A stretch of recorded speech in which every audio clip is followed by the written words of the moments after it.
নমস্কার বন্ধুরা, সকলের মঙ্গল কামনা করে আজকের ভিডিও শুরু করছি। কর্মের ফল আমাদেরকে ভোগ করতেই হয়, সেটা ভালো হোক বা খারাপ। ভালো কাজ করলে আমরা যেমন ভালো ফল পাই, সেরকম কোনো খারাপ কাজ করলেও তার ফল আমাদেরকে পেতেই হয়। আজ আমরা এই বিষয়ে একটি গল্প শুনব। এক গ্রামে এক কৃষক ছিলেন। তিনি দুধ থেকে দই, মাখন এসব তৈরি করে বিক্রি করতেন।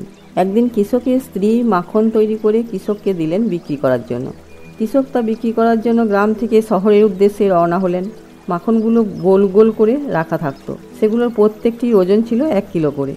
শহরে পৌঁছে কৃষক প্রতিবারের মতো এবারও পূর্ব নির্ধারিত দোকানে মাখনগুলো দিয়ে তার পরিবর্তে সংসারে প্রয়োজনীয় জিনিস যেমন চাল, ডাল, নুন, তেল, চিনি এসকল নিয়ে আসতেন।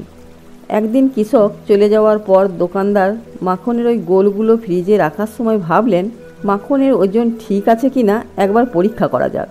মাখন ওজন করতেই দোকানদার দেখলেন মাখনের ওজন কম আছে। প্রতিটা গোল মাখন 1 কেজির পরিবর্তে 900 গ্রাম আছে। পরের সপ্তাহে আবার কৃষক সেই দোকানে মাখন বিক্রি করতে গেলেন।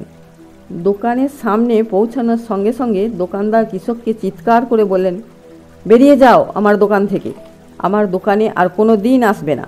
900 গ্রাম মাখন 1 কেজি বলে বিক্রি করছো? কৃষক বিনম্রভাবে দোকানদারকে বললেন, দাদা রাগ করবেন না, দয়া করে আমার কথাটা শুনুন। আমি খুবই গরিব মানুষ, দাঁড়িপাল্লার বাটখারা কেনার মতো পয়সা আমার নেই। তাই আপনার দোকান থেকে যে 1 কেজি করে চিনি নিয়ে যেতাম, সেটা দাঁড়িপাল্লার এক পাশে রাখতাম, অন্য পাশে মাখন রেখে ওজন করে আমি নিয়ে আসতাম। তাহলে এখানে আমরা কি দেখছি, যে কৃষক নয়, দোকানদারই কৃষকটাকে ঠকিয়েছিল, তাই সে নিজেও ঠকে গেল। আমরা অপরকে যেটা দেব সেটাই কোনো না কোনোভাবে আমাদের কাছে ফিরে আসবে, সেটা ভালো হোক বা মন্দ, সম্মান হোক কিংবা ঘৃণা। হরে কৃষ্ণ।